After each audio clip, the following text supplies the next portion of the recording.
Bom dia a todos. Também cumprimento a todos os presentes. Para não me alongar muito, cumprimento o presidente da mesa e agradeço a oportunidade de se discutir esse assunto. Cumprimento o senador Paim. Acho de extrema valia que todos nós possamos nos olhar e conversar sobre um assunto desta monta e desta natureza. Acho que eu concordo muito com o que os colegas que me antecederam já disseram.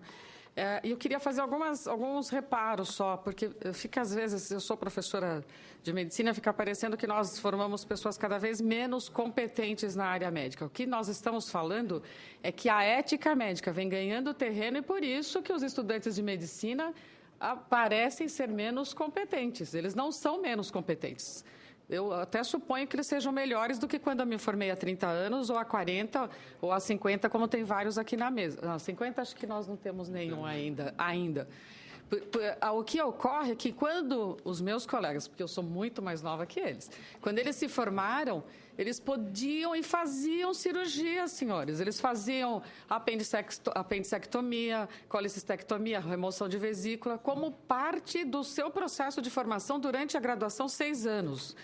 Nenhum deles hoje gostaria de ser operado por ele próprio quando foi estudante. Esse é um princípio ético que eu não quero para mim, eu não faço para os outros. É por isso que se tem maior cuidado com o desempenho das habilidades e aí a residência médica assume um papel de extrema importância no aprofundamento dessas habilidades sob supervisão. Então, só queria fazer essa ressalva para não parecer que hoje os jovens não têm essas habilidades, né?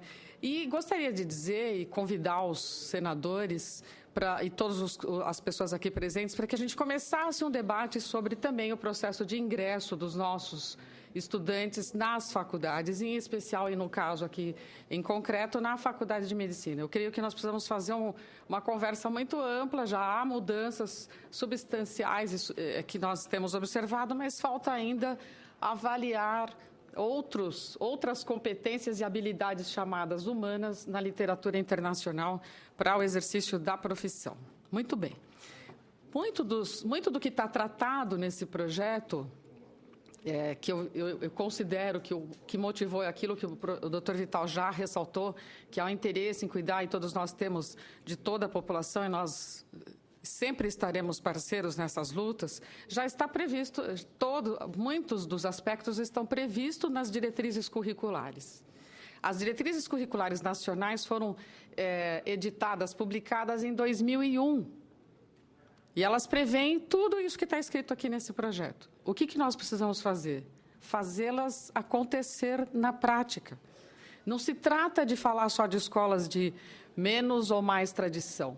Todas as escolas têm dificuldades e não conseguiram ainda implementar plenamente as diretrizes curriculares nacionais. Então, eu convido a todos nós a que nós façamos um olhar e uma ação mais objetiva sobre as escolas médicas para que elas desenvolvam isso. Está previsto, conforme o próprio projeto também já diz, que os estudantes, desde o primeiro ano, compareçam à atividade na atenção primária.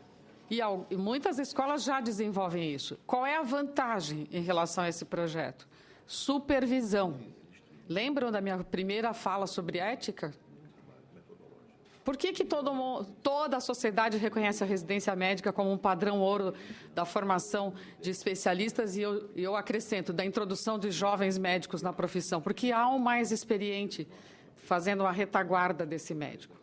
Por isso, e não tem maneira melhor de se iniciar na profissão. Na graduação, idem. Portanto, nós precisamos implementar, de fato, as diretrizes curriculares nacionais, conversar mais com as escolas médicas, fazer valer mais aquilo que já foi escrito e muito bem escrito e transformar as diretrizes curriculares em lei, porque elas são diretrizes, com força de lei, mas não são lei. Queria repetir algo que eu julgo bastante importante. Os programas de residência médica, nas áreas gerais, podem, em muito, atender a vários requisitos desse projeto, desde que se estabeleça a infraestrutura, que já foi citado pela minha colega que me antecedeu, e recursos humanos.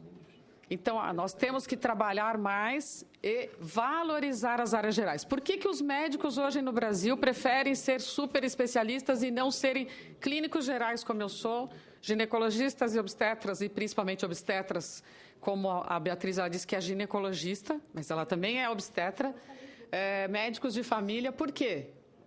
Porque a consulta médica, que gera todos os procedimentos médicos, é super desvalorizada em qualquer segmento de remuneração médica, público ou privado. O eletrocardiograma vale mais do que a minha consulta. E eu garanto para vocês, eu atendo só no serviço público e demora mais de 1 hora se o paciente precisar a minha conversa com ele. E como é que pode valer menos do que um eletrocardiograma que me dá uma informação exclusiva e não do conjunto do que o meu paciente apresenta? Então, nós precisamos, senador Paim, senador Ciro Miranda, valorizar os médicos das áreas gerais, implementar um projeto que valorize esses médicos. Não adianta a gente ficar colocando ataduras ou pequenos esparadrapos numa situação crítica que é essa que nós temos da desorganização do sistema de saúde no nosso país. Eu tenho um viés da Comissão Nacional, eu ousaria dizer isso. Eu quero também reforçar algo que já foi dito aqui, e isso eu discuti com o secretário de Educação Superior. Por que só os médicos? Se para fazer saúde é preciso, acima de tudo, educação. Então, nós precisamos de um projeto também para levar os professores para o serviço civil obrigatório. O indivíduo que tem educação, ele tem mais saúde, podem ter certeza disso. Até porque ele busca mais acesso à informação. Nós precisamos de saneamento básico. Os meus alunos do 1º ano estão no Distrito de Saúde Escola do Butantã, São Paulo. Eles visitam as regiões que precisam, onde eles estão distribuídos, e o que nós discutimos depois é o que vocês acham, escrevam o que essas pessoas precisam. Saneamento básico, água, esgoto, lazer, cultura, porque saúde é tudo isso. Não é o estetoscópio, o esfigmomanômetro e a cirurgia. É, antes disso, lazer, cultura, educação, trabalho. Trabalho digno e bem remunerado para aqueles nossos futuros pacientes, senão eles se estressam muito. Perfeito. E o relator, que é o culpado de tudo, está aqui. Sou Perfeito. eu. Nós sabemos, por isso que eu agradeci muito ao senhor por ter tomado essa atitude. Só dizer que o senador Paulo Davim é médico. O doutor Paulo conheço. O doutor Paulo está sempre se relacionando com as entidades médicas e com o Ministério da Educação por meio da Comissão Nacional. Recentemente, nós tivemos algumas discussões eletrônicas e por telefone, não é?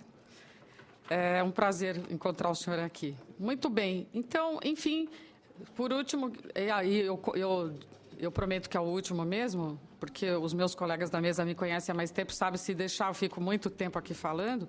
Eu gostaria que nós conversássemos seriamente sobre, então, esse projeto de valorização da carreira médica, de um modo geral, e das áreas gerais, de um modo especial e urgente. Porque, senão, nós vamos estar sempre voltando aqui para conversar, falaremos coisas belas, mas não faremos aquilo. Eu queria dizer para vocês que, assim, a minha família, ela depende do sistema público de saúde. Meu pai e minha mãe são atendidos no Hospital das Clínicas da Faculdade de Medicina da USP. O plano de saúde deles é ter formado uma filha médica numa universidade pública. Então, eu sei exatamente o que ocorre. E queria dizer para vocês que eu não uso o meu nome de professora lá para furar a fila para minha mãe fazer as coisas. Tanto é fato que, recentemente, eu fui chamada à disciplina de oftalmologia, por que eu estava deixando a minha mãe ser operada de catarata por um médico R3. E estava cheio de senhores e senhoras na sala aguardando. Eu disse, e esses senhores e essas senhoras? Eles serão operados pelos residentes. Portanto, eles são pais e mães de alguém.